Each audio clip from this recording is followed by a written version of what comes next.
Jibril berkata, "Ya Rasulullah, di depan ada malaikat Israel mau masuk."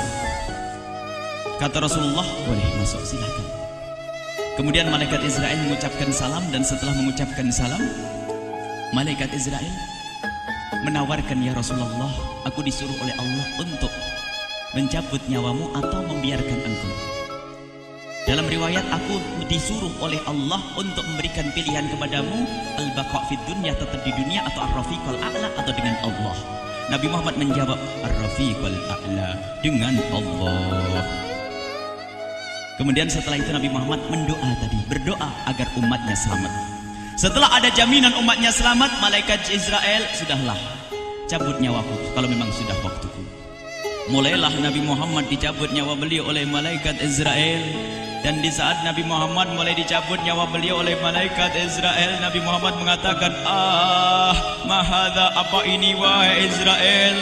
Malaikat Israel kemudian menjawab, "Ya Rasulullah, itu adalah sakaratul maut, itu adalah sakitnya di dalam kematian." Kemudian Nabi Muhammad mengangkat tangannya sambil berucap, "La ilaha illallah, inna lil mauti la sakarat." Tidak ada Tuhan selain Allah, sungguh di dalam kematian ada sakitnya, sakit kematian, yaitu sakaratul maut. Kemudian Nabi Muhammad memohon, "Ya Allah, Allahumma khafif alayya sakaratul maut." Ya Allah, ringankan sakaratul mautku ini, ya Allah. Dijawab oleh malaikat Israel, "Ya Rasulullah, itu sudah aku ringankan 70 kali." Nabi Muhammad menoleh, "Apa malaikat Israel? Sudah kau ringankan 70 kali keringanan?" "Iya ya Rasulullah, sungguh aku tidak pernah mencabut seorang hamba lebih lembut dari cara mencabut nyawamu.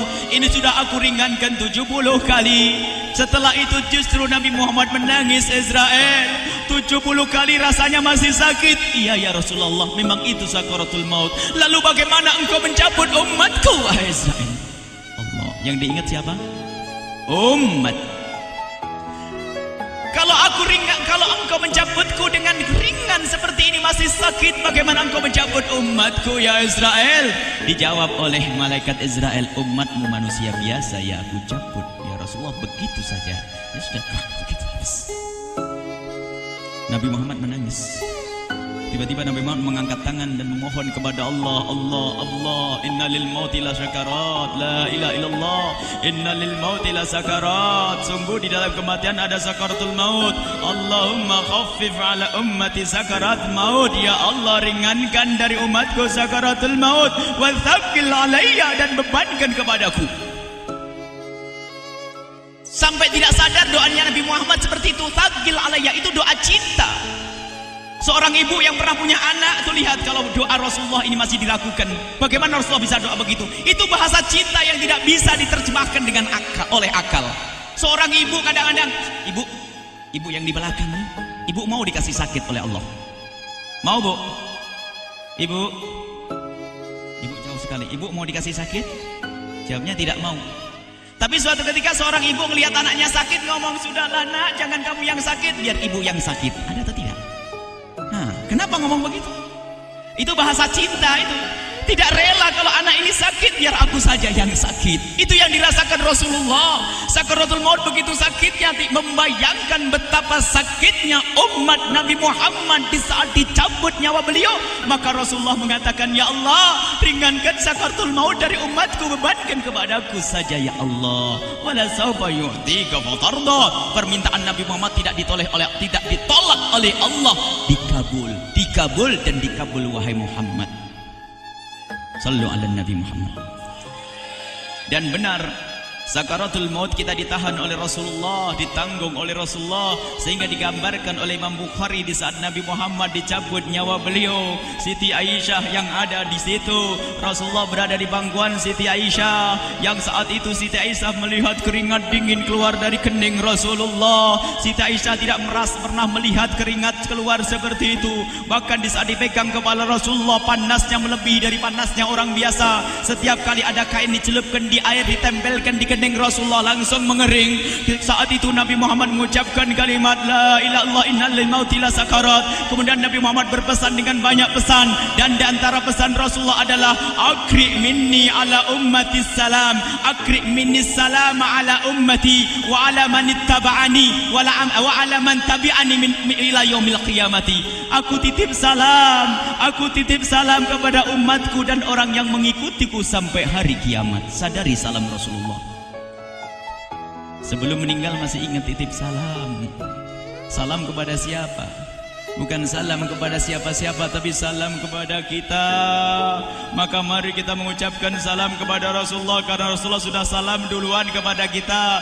Mari kita sejenak bersalam kepada Rasulullah dan hadirkan Rasulullah ada di mata kita dan di hati kita. Mari kita bersama-sama mengucapkan salam. Assalamualaikum ya Rasulullah.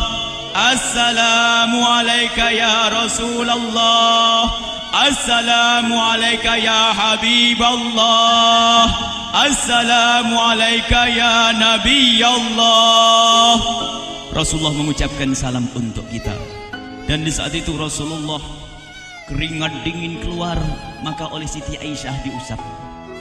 Oleh Siti Aisyah diusap, bayangkan saat itu Nabi Muhammad di pangkuan Siti Aisyah dan diusap oleh Siti Aisyah. Siti Aisyah berkata, keringat Rasulullah mengucur deras hingga aku usap, dan aku usap dengan tangannya Rasulullah. Diusap dengan tangannya Rasulullah. Siti Aisyah memegang tangan Rasulullah sendiri yang digunakan untuk mengusap keringat Rasulullah. Sahabat bertanya, Aisyah, kenapa harus dengan tangan Rasulullah tidak dengan tanganmu? Lihat jawab Siti Aisyah, karena tangan Rasulullah lebih lembut dari tanganku. Sallu ala Nabi Muhammad. Masih sempat nyanjung itu sahabat Nabi. Dalam keadaan begitu masih menyadari kelembutan tangan Rasulullah, jasad Rasulullah, kemuliaan Rasulullah sallallahu alaihi wasallam. Dan aku lebih menginginkan bahwasanya yang menyentuh jidat Nabi Muhammad adalah tangan yang paling mulia di dunia dan di akhirat. Siti Aisyah enggak berani menyentuhkan. Pengennya yang disentuhkan di kening Rasulullah adalah tangannya Rasulullah sallallahu alaihi wasallam. Kemudian setelah itu Nabi Muhammad merasakan sakit yang sangat untuk kita. Kemudian Nabi Muhammad mengangkat tangan tinggi-tinggi mengucapkan la ilaha illallah innal mauti lasakarat. Tiba-tiba tangan itu semakin turun dan ditangkap oleh Siti Aisyah.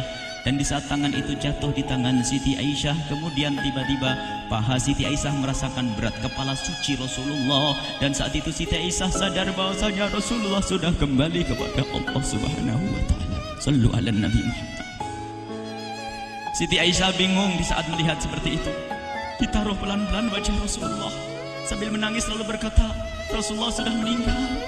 Para sahabat Nabi pada bingung. Sayyidina Ali tiba-tiba terduduk, nggak bisa berdiri. Sayyidina Utsman nggak bisa ngomong. Ada orang Sayyidina Zaid berkata, aku baru melihat Rasulullah. Setelah ini aku tidak mau melihat lagi selain Rasulullah. Ya Allah, butakan mataku. Aku tidak ingin aku kotori mataku dengan selain Rasulullah. Dan dibutakan oleh Allah. Bermacam-macam kejadian saat itu. Madinah heboh, luar biasa dengan meninggalnya Rasulullah sallallahu alaihi wasallam. Dan sungguh meninggalnya Nabi Muhammad adalah menghidupkan hati yang mati kalau orang faham. Tiba-tiba Sayyidina Abu Bakar datang. Setelah Sayyidina Umar mengatakan, siapa yang mengatakan Muhammad meninggal akan aku penggal lehernya. Jangan seperti orang-orang Nabi Muhammad sekarang lagi pergi seperti waktu Musa pergi kepada Tuhannya, kepada Allah, nanti akan kembali kepada kita. Muhammad belum meninggal. Ini adalah karena kecintaan Sayyidina Umar bin Khattab, tidak ingin Nabi Muhammad pergi. Tiba-tiba datang Sayyidina Abu Bakar As-Siddiq lalu masuk ke kamarnya Rasulullah, lalu masuk kepada Rasulullah, kemudian mengecup kening Rasulullah. Dan Sayyidina Abu Bakar berkata, ya Rasulullah, tibta hayyan wa mayyita. Ya Rasulullah, engkau tetap harum dalam keadaan hidup dan harum setelah meninggal dunia. Sallu ala Nabi Muhammad. Hingga sampai setelah hari besoknya meninggal Rasulullah, Senin sore, Selasa malam, Rabu dikubur Rasulullah sallallahu alaihi wasallam. Setelah dikubur, Sayyidat Fatimah bertanya kepada Sayyidina Abdullah ibn Abbas, Sayyidina Anas, wahai Anas, hai Anas, sambil menangis Sayyidat Fatimah Zahra, hai Anas, bagaimana engkau tega? Atabat anfusukum antahtu ra'sa Rasulillah. Apakah engkau rela menaburkan debu di atas kepala Rasulullah? Sayyidina Anas menangis kaget, ya wahai binta Rasulillah, kalau kami tidak dilupakan oleh Allah, niscaya tidak ada yang bisa mengubur Rasulullah. Jadi saat itu dilupakan oleh Allah, sehingga mereka tidak menyadari melakukan itu semua. Kalau mereka sadar, tidak akan bisa mengubur Rasulullah sallallahu alaihi wasallam.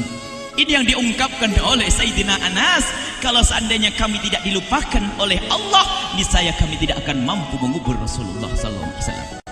Kami yang hadir di sini, ya Allah, ingin senantiasa hadir di hati kami kekasih-Mu Nabi Muhammad. Maka kami mohon, ya Allah, jadikan kekasih-Mu Nabi Muhammad yang akan, ya Allah, yang akan mendampingi kami kelak saat Kau cabut nyawa kami, seperti yang Kau wahyukan kepada kekasih-Mu Nabi Muhammad. Wa absyiru bil jannati, semua hamba yang beriman akan menyaksikan surga, ya di saat dicabut nyawa mereka. Dan surga, di tempat surga itu yang paling mulia adalah Nabi Muhammad. Maka kami mohon, ya Allah, saat Kau cabut nyawa kami, ya Allah, hadirkan Nabi Muhammad di hati kami, ya Allah. Dan kami mohon, ya Allah, saat di alam barzah nanti, ya Allah, saat yang sangat mengerikan itu, ya Allah, kami mohon hadirkan kekasih-Mu Nabi Muhammad, sehingga kami tidak takut dan gentar lagi dengan malaikat mungkar nakir.